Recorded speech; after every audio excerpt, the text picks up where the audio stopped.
And so he climbs up there and he hears pirate voices. And so he's looking around. He's climbed up the rope and he's looking around the ship. And now he's got to get on the ship because he can't go back, right? But also, the thing that he's worried about is he knows that Squire Trelawney and one of Squire's guys was on that ship, and he doesn't hear their voices. And he's like, I wonder if they've been, you know, caught. Maybe they're tied up. Maybe they've been killed. Maybe they're gagged. I got to see what it is. So he goes up and he like is watching, and he just sees the two pirates there, and the pirates are there and they're drinking and they're both really drunk and they get in a fight, they get in an argument, um, and they both pull their swords on each other and they get fighting and they're really, really drunk. And one of them runs the other one through. So now there's only one pirate there and the other one's dead. And the one that ran the other one through is like, serves you right, Irishman. And he like insults his race because he's Irish, right? That's how pirates are. They're racists, right? So he's like, serves you right, Irishman. And then he passes out. So Jim is like, all right. So he climbs up on and he looks around the ship and there's no sign of Squire Trelawney or the other guy. And so what Jim thinks is he's like, they must have just jumped off this ship, you know? And so he's like, whatever. But now he's on the ship and the ship is floating out to sea. And here's the problem, it takes a minimum of two people to move those ships. These are the big ships with the big sails, right? And people have to like, one person has to hold the wheel and make some adjustments over there while the other people are out moving around the ropes, like swinging around the sails and the arms and stuff like that. So Jim is there and nobody else is on the ship, and he realizes he's now on the ship floating out to sea.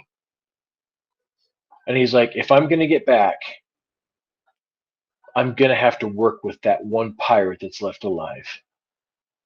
Neither one of them alone can take charge of that ship. And so Jim is like, crap. So he goes, and while this guy is laid out, passed out, Jim goes down. He's really tired, and so he's like, all right, I just need a quick nap. So he does lay down, pulls a big piece of canvas over his head down below decks, right? He goes down below decks and puts a big piece of canvas over his head, just in case the pirate gets up, that he won't like find him. And Jim gets a little bit of a nap. He gets up, and it's now daylight because remember it was at night that he went out and got up on the ship. And so he sleeps a little bit, and now it's daylight, and he listens when he wakes up. Nothing.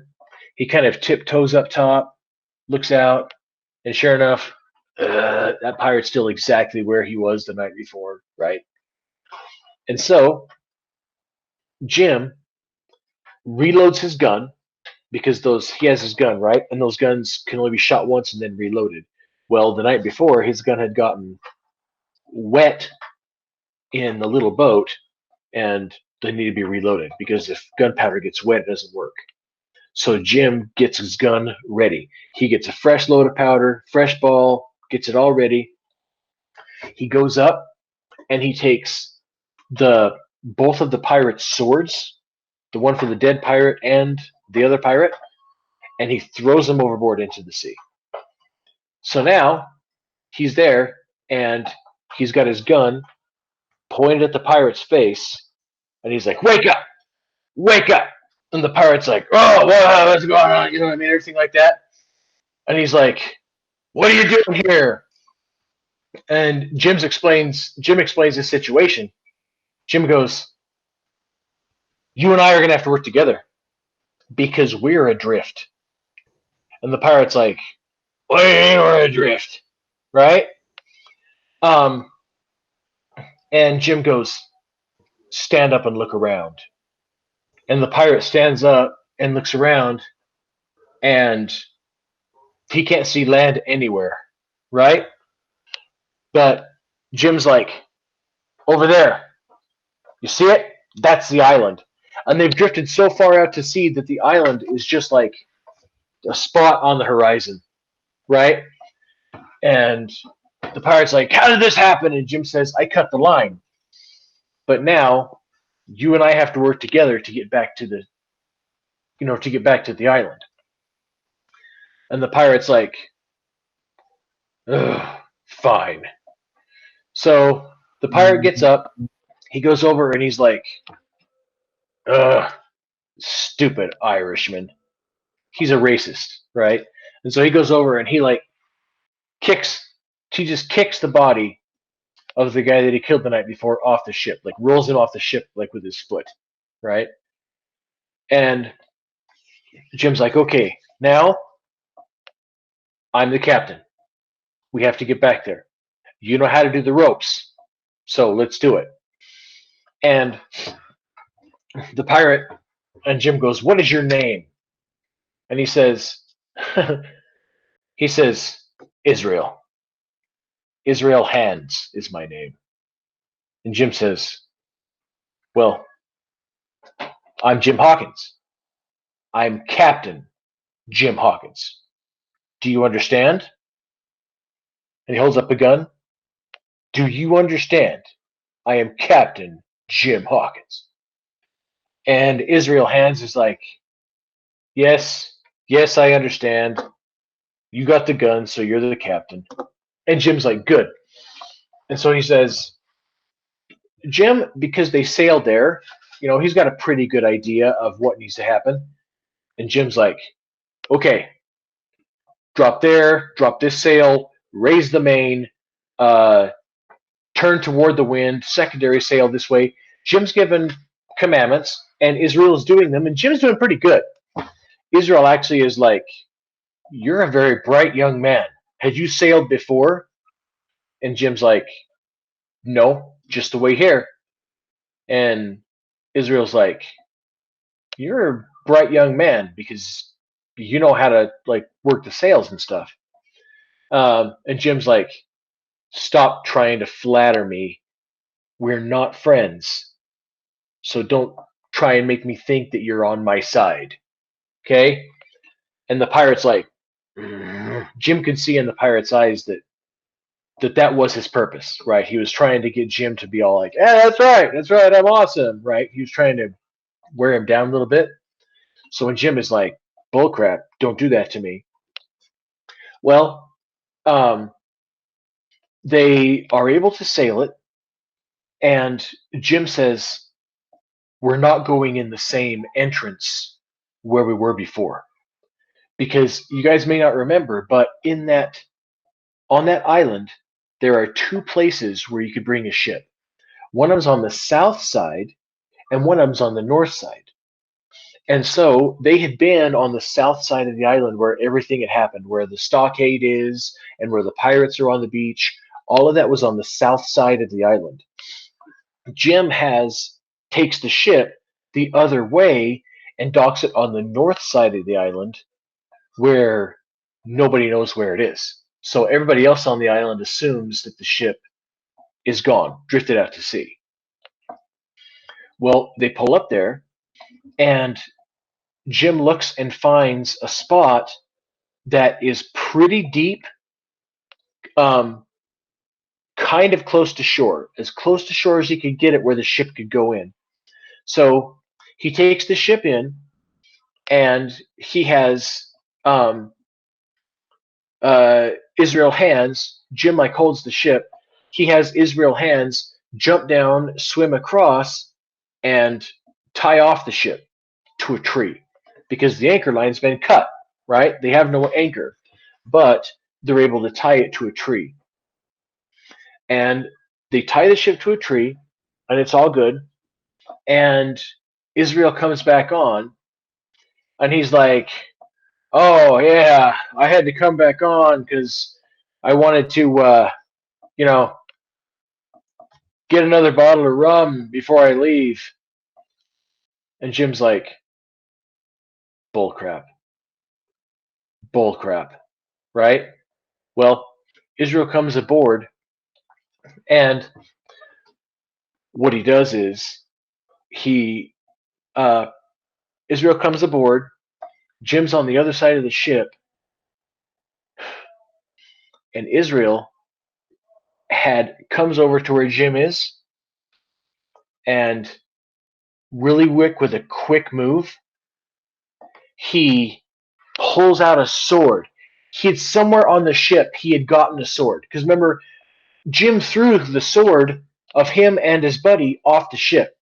Somewhere on the ship, Jim didn't know where, but I mean Israel's been moving all around this ship, right?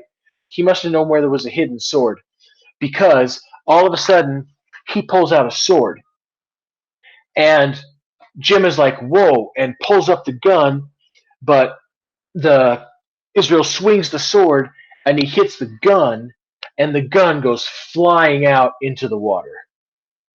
So now Jim is there. He has no sword, he has no gun, and there's a freaking pirate coming at him with a cutlass, a sword. So Jim runs and climbs up the mast, right? Remember, this is those pirate ship, and those old ships had the mast and what are called yard arms because they're the big arms that go across like this, right? That they hang the sails on. And there are rope ladders that go up to all of those different ones because people have to be able to get up on top and like take sails off, right? They have to put the sails on, take the sails off. So people are always walking around up on those yard arms. They're wide enough for a person to walk on. And there's ropes that go up to them. So to try and get away from Israel, he freaking climbs up the mast, climbs out on the yard arms, right? And he's trying to get away. And Israel, though, I mean, Israel's been climbing on those yard arms and masts his whole life.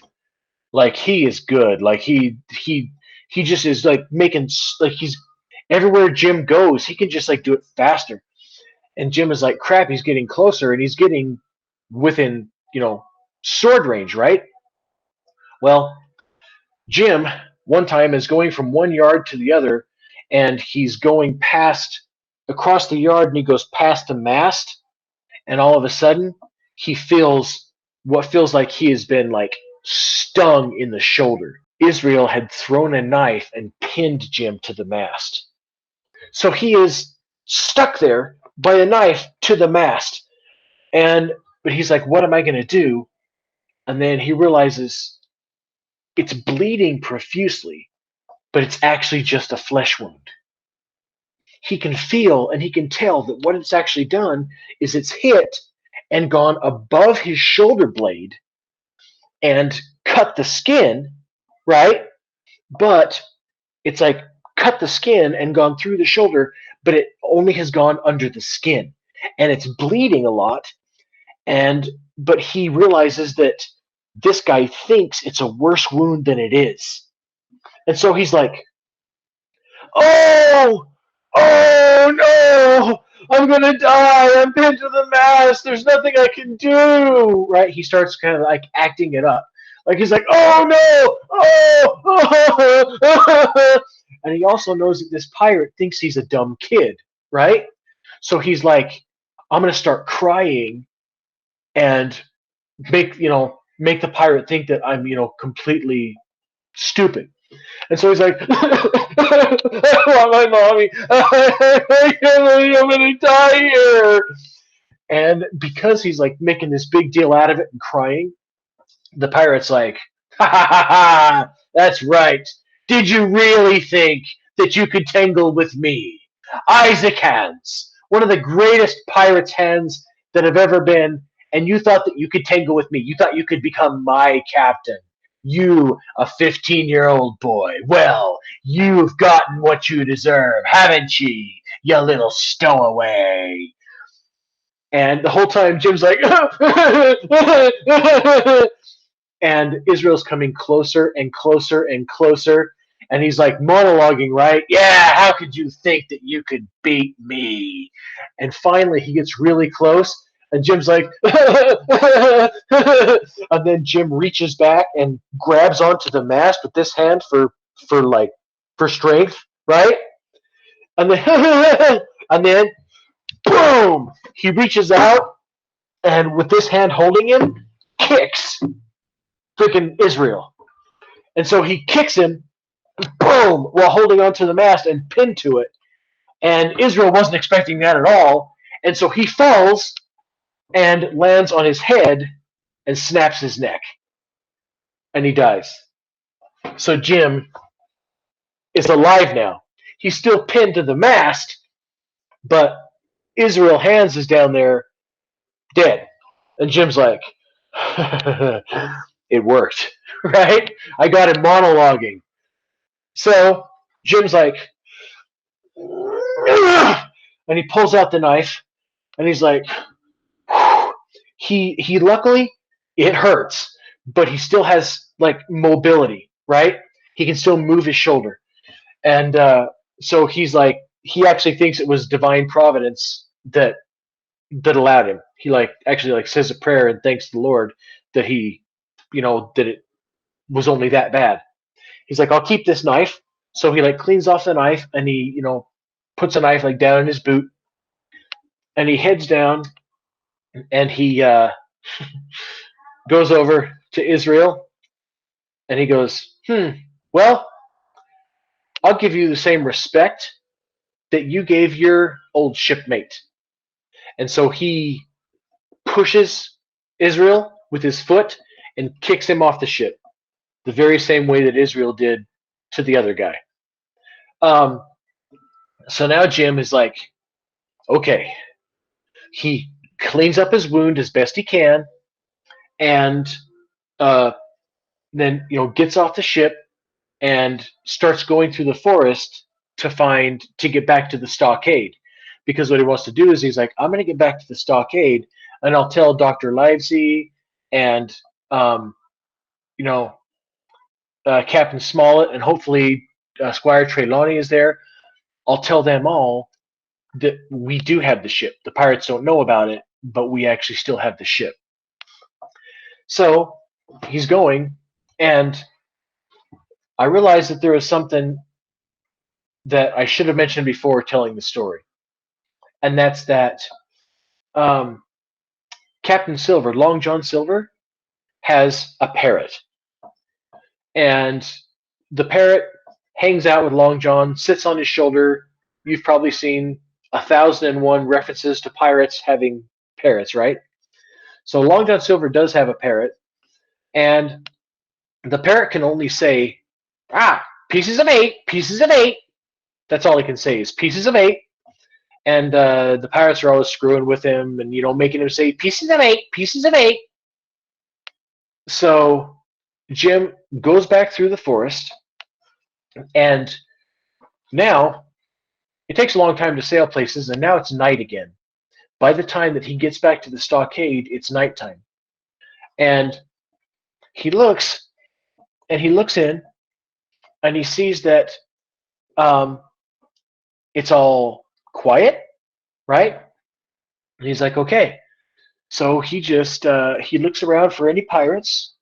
He can't see any pirates watching, guard over the stockade. And he's like, okay. So he just walks up and goes in the door of the stockade, and he's like, Dr. Livesey, I'm back. And what he hears is, instead of Dr. Livesey's voice, he hears, pieces of 8, pieces of 8, pieces of 8. And he's like, oh crap! And then he like turns back around, and the door is slammed behind him, and there's Long John going, ah, well, look what we have here. Somebody must have not known that we took the stockade today. Look, boys, we have a hostage that's going to be very useful. Yes, indeed. Very useful indeed.